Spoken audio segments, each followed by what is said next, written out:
ایک تیسری بات سماج کے لیے جو رہنمائی فرمائی،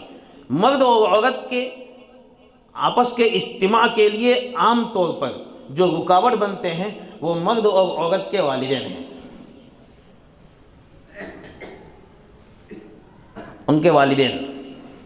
وہ رکاوٹ بنتے ہیں۔ وہ مرد اور عورت میں آپس کے جھگڑے جو بڑھتے ہیں والدین کی وجہ سے بڑھتے ہیں۔ ایک بچی نے آ کر گھر پہ اگر شکایت کر دی کہ میرے شوہر نے مجھے مارا ہے، تو والدین اس کی طرفداری شروع کر دیتے ہیں، جس کی وجہ سے جھگڑے بڑھتے ہیں۔ اگر یہی والدین اپنی بچی کو سمجھا کر اپنے سسرال میں واپس بھیج دیں تو جھگڑے ختم ہو جاتے ہیں، آپس میں محبت واپس قائم ہو جاتی ہے۔ مرد کے والدین ہوں یا عورت کے والدین ہوں، جب ان کے جھگڑوں میں آپس کی طرفداری کرتے ہیں تو اس سے بہت بڑا نقصان ہوتا ہے۔ میرے نبی محمد صلی اللہ علیہ وسلم نے مرد کے والدین، عورت کے والدین، ایسے پوری سماج کو جو ان دونوں سے مل کر سماج بنے گا، اس پوری سماج کی رہبری فرمائی ہے کہ ان کو کن اصولوں پہ چلنا ہے جس کی وجہ سے مرد اور عورت کی زندگی آپس میں جوڑ کے ساتھ گئے۔ نبی صلی اللہ علیہ وسلم نے اس کی طرف اشارہ فرمایا، لا يسأل الرجل فيما ضرب امرأته،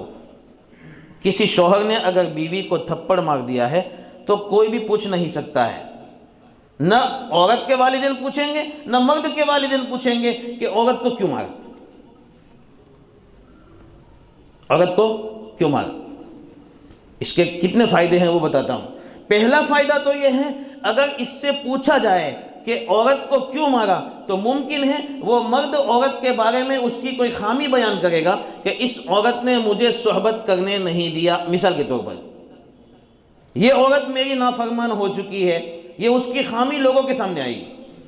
اس کی عزت کی دھجیاں اڑے گی۔ اس لیے اسلام نے اس بات کو ناپسند کیا کہ اگر مرد عورت کو کبھی تھپڑ مار دیتا ہے تو اس کی وجہ سے اس کو پوچھا نہیں جائے گا کیوں مارا، اس کی عزت بچانے کے لیے۔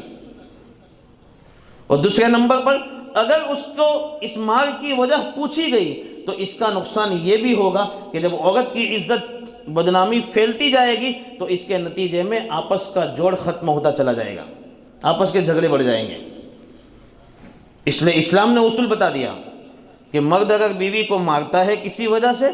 تھپڑ مارتا ہے یعنی اس طرح کی مار مارتا ہے جس کے نشان نہیں پڑتے ہیں، تو ایسے وقت میں اس مرد کو بھی نہ پوچھا جائے کہ کیوں مارا ہے، عورت کو بھی نہ پوچھا جائے کہ تجھے کیوں مارا ہے۔ اسی طرح ان کی زندگی آپس میں بسر ہوتی رہے گی، آپس میں جھگڑے ہوتے رہیں گے، ختم ہوتے رہیں گے، تو انشاءاللہ جوڑ کے ساتھ یہ زندگیاں گزرتی جائے گی۔ ورنہ اگر پوچھا جائے گا تو اس کا نتیجہ اس کا بہت بڑا نقصان ہوگا۔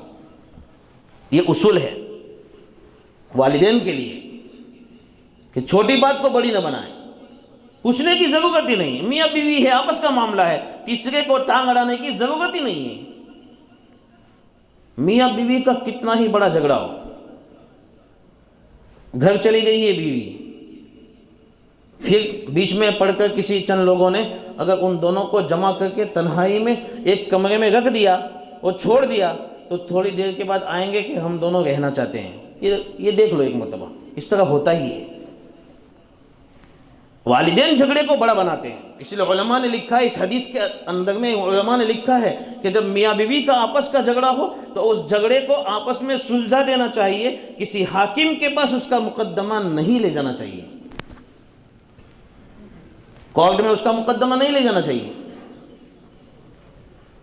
اس سے آپس کا جوڑ نہیں ہوگا، جس جوڑ کے لیے نکاح کیا ہے وہ جوڑ آپس کا نہیں ہوگا، بلکہ اس سے توڑ کی شکلیں بنے گی، زیادہ بڑھے گی۔ کورٹ میں نہیں لے جانا چاہیے اس کو، حاکم کے پاس نہیں، اس کی عزت کی دھجیاں بھی اڑے گی اور ساتھ میں جھگڑے بڑھیں گے۔ یہ دونوں نقصان ہیں اس کے۔ اسلام کے جتنے بھی اصول ہیں میرے دوستو، وہ سارے کے سارے اصول آپس کے جوڑ کے لیے ہیں۔ اس لیے معاشرتی زندگی میرے نبی محمد صلی اللہ علیہ وسلم نے رہن سہن جو اپنی 9 بیویوں کے ساتھ رہ کر ہمیں بتلایا ہے وہ بہت بڑھیا رہن سہن ہے۔ ایک بیوی نہیں، ہماری تو ایک ہے، ہمارے نبی محمد صلی اللہ علیہ وسلم کی 9 بیویاں ایک ساتھ تھیں اور 9 کو سنبھالا ہے حضور نے، 9 کی 9 بیویوں کو وقت دیا ہے حضور نے، 9 کی 9 بیویوں کا خرچہ اٹھایا ہے حضور نے۔ لاکھوں سلام ہو اس ذات پر جس نے 9 بیویاں ایک ساتھ رکھے، امت کو بتا دیا کہ 9 بیویاں جب حضور رکھ سکتے ہیں تو ہم ایک کیوں نہیں رکھ سکتے ہیں؟ اس لیے میرے دوستو، اگر ان نیموں کے ساتھ، ان اصولوں کے ساتھ ہم چلیں گے، ہمارا رہن سہن اسی طرح سدھرے گا۔